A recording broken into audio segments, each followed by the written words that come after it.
This is the story of Altis in 1974. The communist takeover, the resulting naval battles between NATO and Warsaw Pact forces, and its eventual recapture by the British. In this episode, NATO is concerned by reports of Soviet support to communist insurgents on Altis. The islands that would become the Republic of Altis and Stratis have known conflict from the early 20th century until modern times. Historians of Altis and Stratis tend to focus on events on land, but locals know they live on islands. They are surrounded and their lives are dominated by thalassa, the sea, and they know that control of the islands inevitably falls to those who exercise thalassokratia, sea power.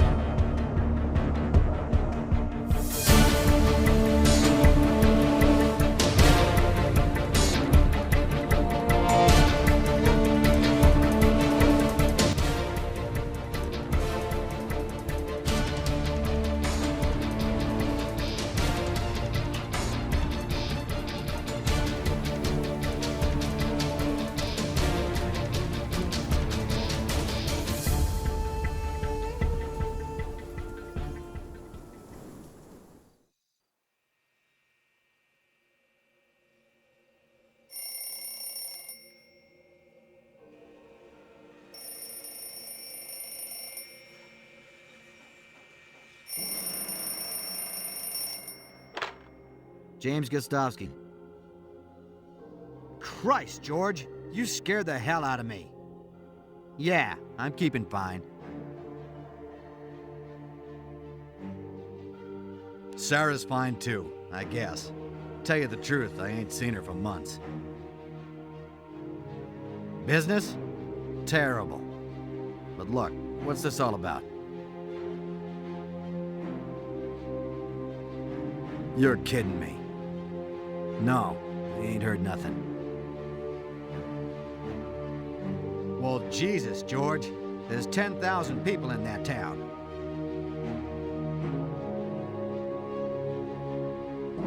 They can't just have stopped talking to us. Well, I guess I'll be right over. And I think you spooks promised me the quiet life out here.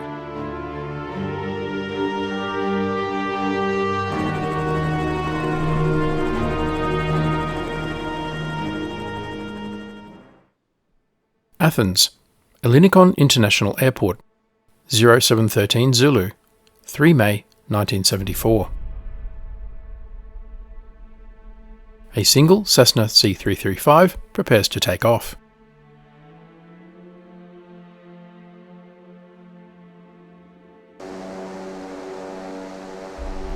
The Cessna is registered to Pegasus Air Taxi. At the controls of the Cessna is James Gostovsky. Gostovsky is a 28-year-old Vietnam veteran who previously served with the SOG, undertaking missions that remain classified to this day. After returning stateside, he left the military and moved overseas.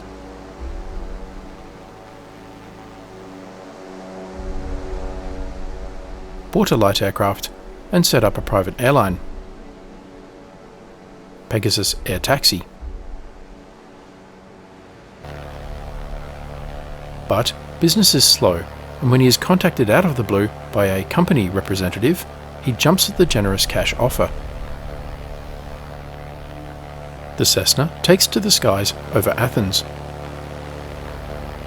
After a long flight to Athens and refueling and an overnight rest, he is on his way. His contract has him based at Ellinikon International Airport, which also happens to be a base of operations for Air Transport Command of the United States Air Force. His flight plan, filed with Greek authorities, will take him from Athens to Istanbul, carrying a consignment of commercial samples. The Cessna has a range of about 418 nautical miles, just enough to get him to Istanbul with a margin for error. This is his first flight over the Aegean, and he is checking out what will become a familiar route. First checkpoint, ahead in the distance, the island of Fleves.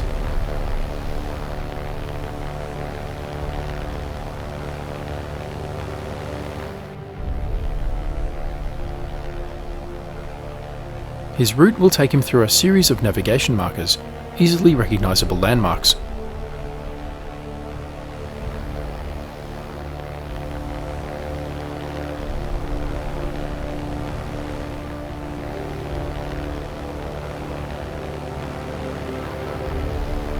Next, the island of Agios Georgios.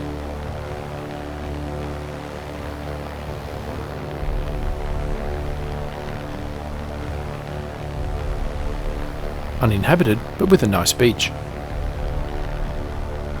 The Cessna has a wingspan of 38 feet and is powered by 2 Continental engines. The unpressurized cabin can fit 7 people, including the pilot. But he has removed a couple of the seats to make more room for cargo.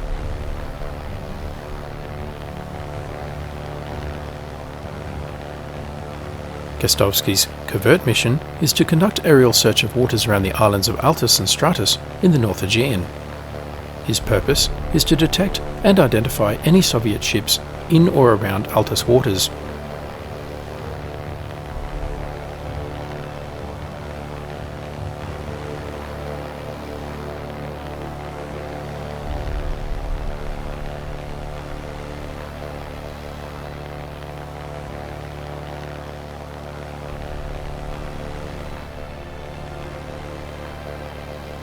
Next marker, Gostovski flies through the Steno Channel. Between the islands of Kia to the north and Kithnos to the south. He takes careful note of the look of the islands. Weather conditions are good VMC and the whole flight will be under visual flight rules. His first task is to establish a pattern of life around Altis and Stratis. Get familiar with local shipping and aviation patterns, so he can spot anything unusual.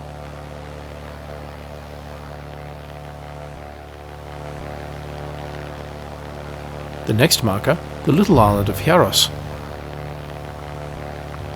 Deserted except for an old prison and a cemetery.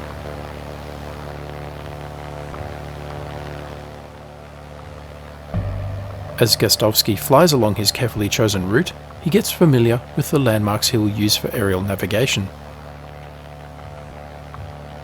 Next, he flies between the islands of Andros to the north and Tinos to the south. The islands form part of the Cyclades archipelago.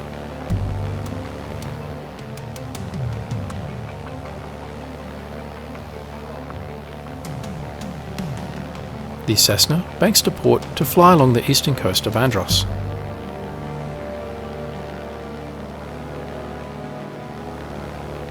Roger, go to altitude 3000. And increases to flight level 30. Gostovski gets a good look at the scenery from the left-hand seat. His co-pilot is a local man recommended by his contact, familiar with flying small aircraft over the Aegean.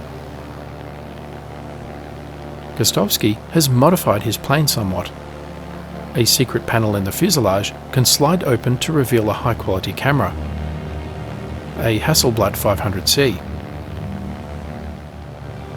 The camera mounting can be rotated and tilted and aimed with a mirror like a miniature periscope. The panel and camera are operated by a small lever and button by the pilot's seat in the cabin. Gostovski will check out the arrangement during the flight. At the northern tip of Andros, he adjusts course. He is on CTAF and still in contact with air traffic control in Athens, Air, contact detected. and making occasional pyreps about the weather. Air, contact detected. Track 7025 is classified. Neutral, air. South of Skiros, a commercial airliner flies overhead.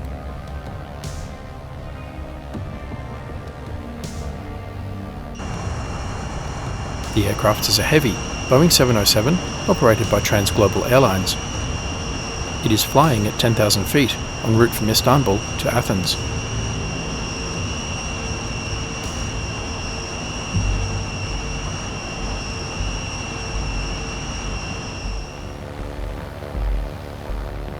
then over the island of Skiros.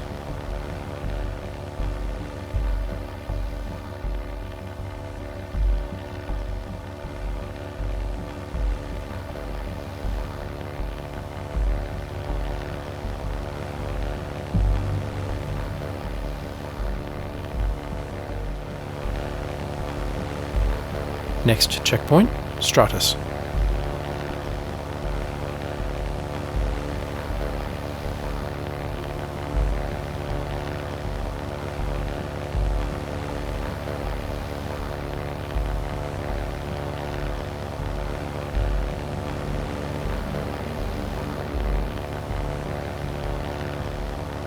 Off to starboard, his co-pilot points out a large white dome.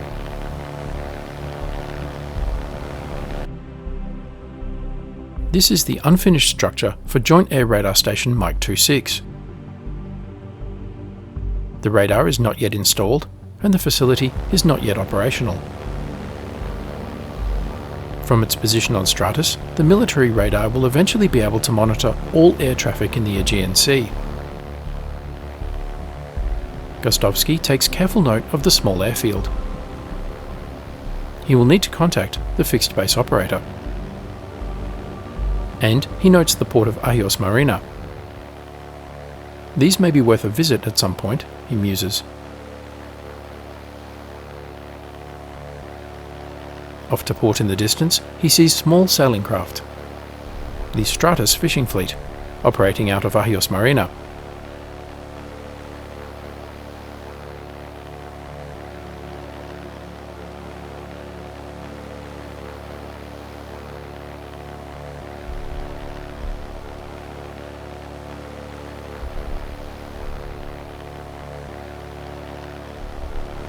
In the distance, to the north, the island of Altis.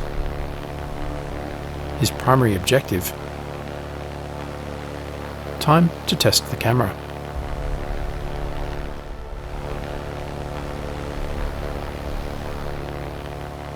As he approaches the west coast of Altis, he sees more fishing vessels off to port. The fishing vessels are based out of Kavala, he speculates. Fishing is an important part of the local economy on Altis, which is otherwise mostly agricultural.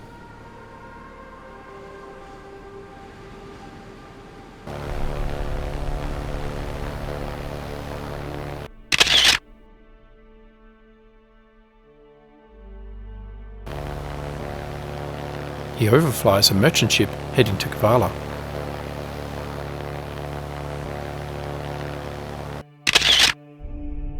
The port and former capital at Kavala, previously known as Myrina.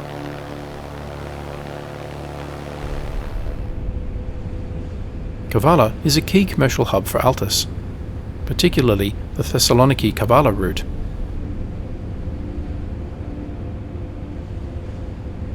In this case, served by the British flag merchant vessel Botany Bay.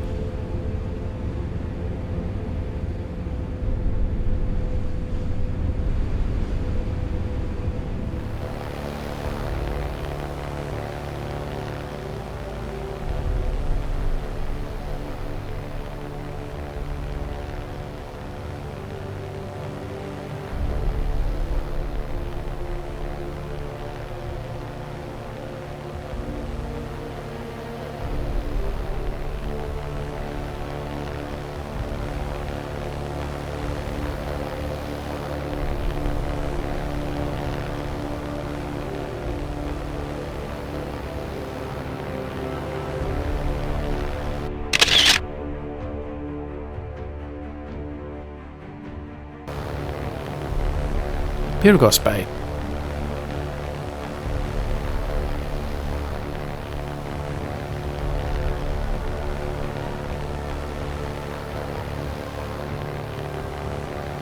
With a merchant alongside Neokori,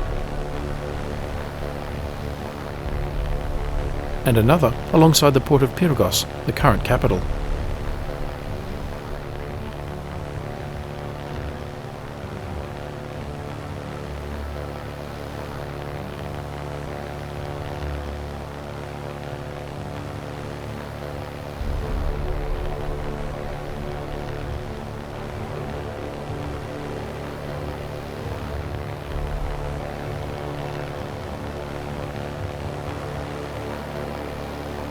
the airport, which hosts the NATO airbase, not in use.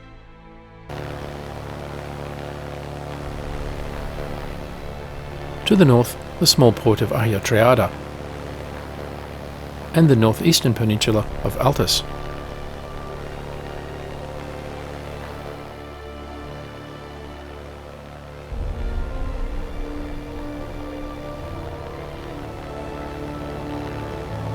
Ahead, the island of Imbros. Surface contact detected. Surface contact detected. Roger, go to altitude 1000. Gostovsky takes the plane down to 1,000 feet to get a better look.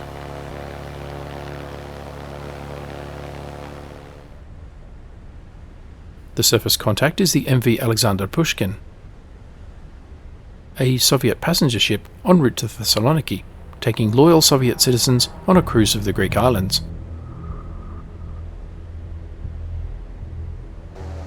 Gostovsky adjusts course.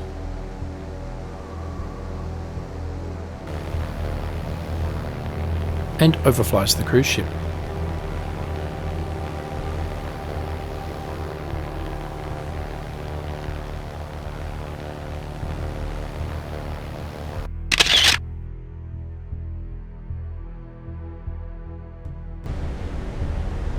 The crew watch him from the bridge.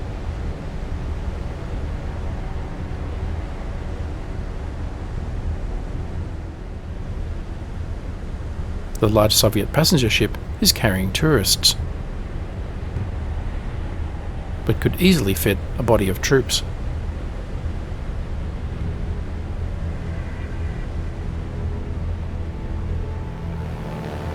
The entrance to the Dardanelles. The location of the Dardanelles campaign during World War I, the site of a major naval battle, and the Gallipoli landings. Off to port, Cape Helles, V and W beaches, and the Krithia Plain.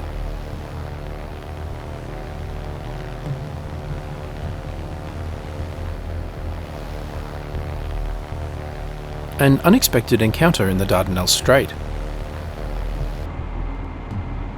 A Soviet submarine exiting from the Dardanelles. Surfaced as required by the terms of the Montreux Treaty governing passage of the straits.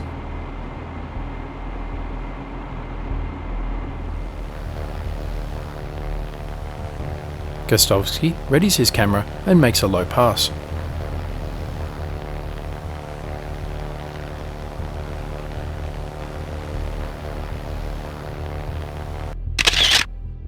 This photo alone will pay for the flight.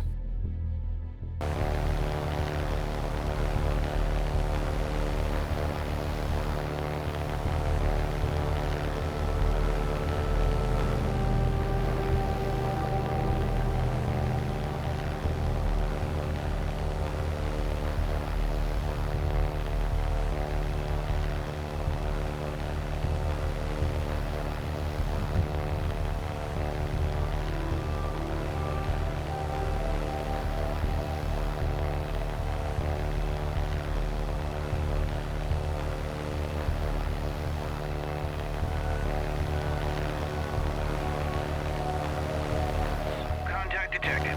Surface contact detected. Track 7029 is classified. Hostile merchant. Surface contact detected. To the east, some Soviet merchant vessels heading west. Roger, go to altitude 200. Track 7030 is classified. Hostile merchant. He reduces altitude down to 200 feet.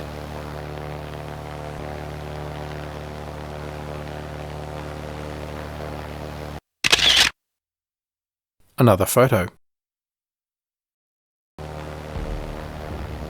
His contact told him that the number of these ships has increased substantially in recent weeks. The Soviets seem to be preparing for something.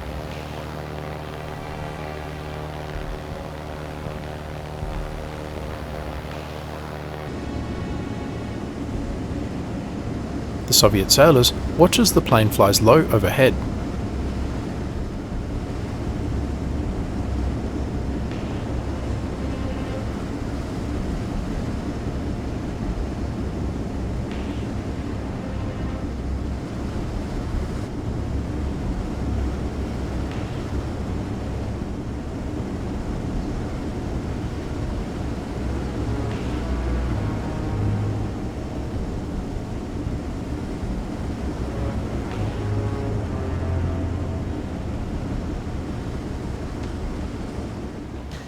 As the flight nears its end, Gostovsky checks the fuel gauge. The operational range of the Cessna, shown here in a blue circle, has of course steadily decreased over the course of the flight. But still enough to get to Istanbul.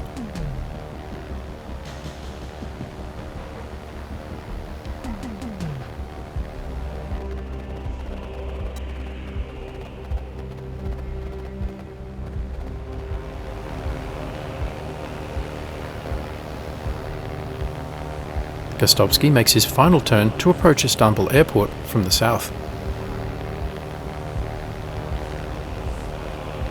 Roger, go to altitude 1000. Increases altitude.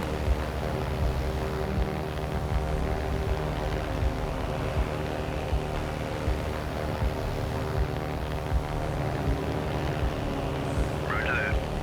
And makes contact with Istanbul ATC.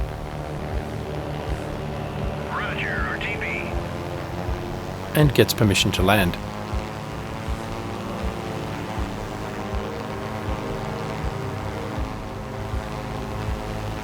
Istanbul Airport up ahead.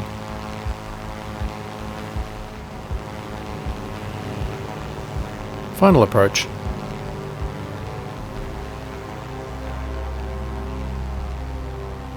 Reduce the throttle. Wheels down.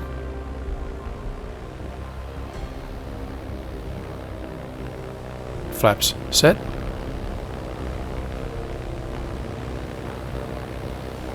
His feet make minor rudder adjustments to get him on the centerline. Beyond the runway, the Black Sea. Gostovsky inwardly shudders. On the other side of that sea, millions of Soviets who would not hesitate to kill him.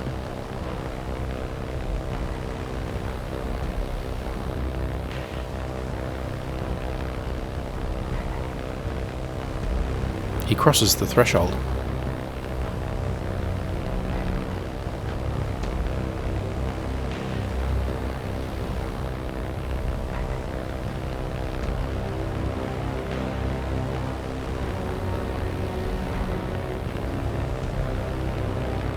And touchdown.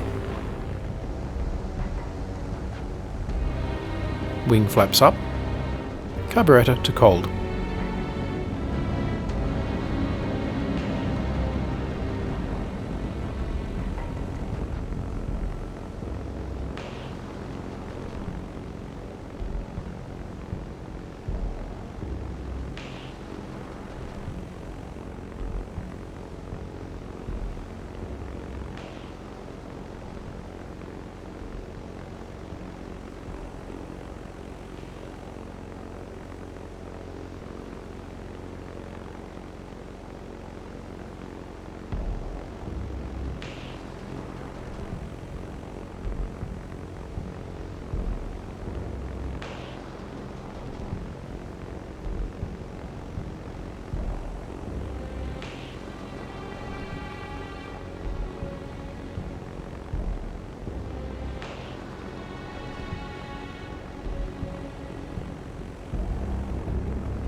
Surface contact detected. Multiple surface contacts detected. 2 weeks of this back and forth flying, and he is heading from Istanbul to Athens on another routine flight.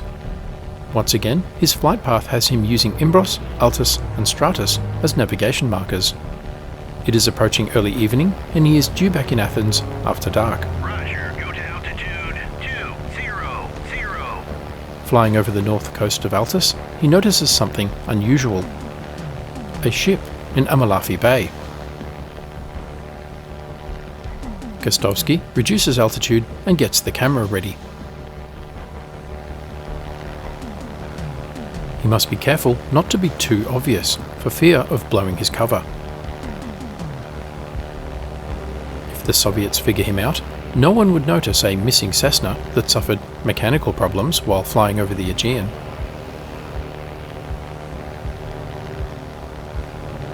He notices some small boats around the freighter. They seem to be moving from the freighter to the coastline. The freighter also appears to be transferring some cargo. He readies the camera.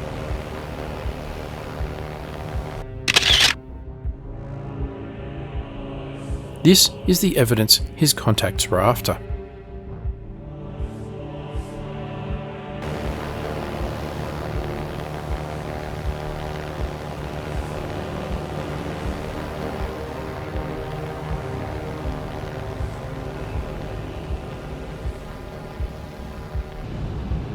The crew watched from the bridge wing.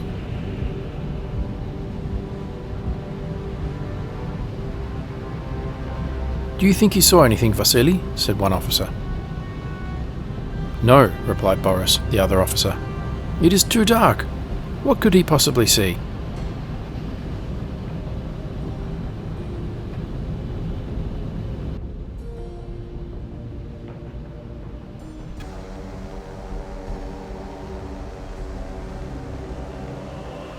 Roger, go to altitude 3000. Gostovsky increases altitude as he clears the northwestern tip of Altis.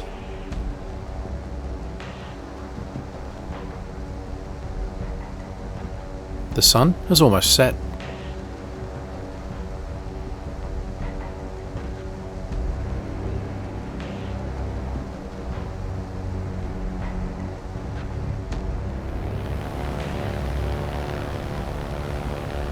The lights of Kavala off to port, Gostovsky sets course for Stratis, and from there to Athens. His brow furrows in thought. He is troubled by what he has seen. If the Soviets are conducting clandestine resupply to the communist insurgency, things on Altis will go from bad to worse. This will almost certainly lead to an escalation in the conflict, perhaps even a communist takeover of the island. And the NATO airbase, port, and radar station could be at risk. In the next episode, the attention of the American 6th Fleet is on Operation Nimbus, clearing mines in the Suez Canal. Thanks for watching. Please remember to like, comment, subscribe, and donate. And stay tuned for the next episode.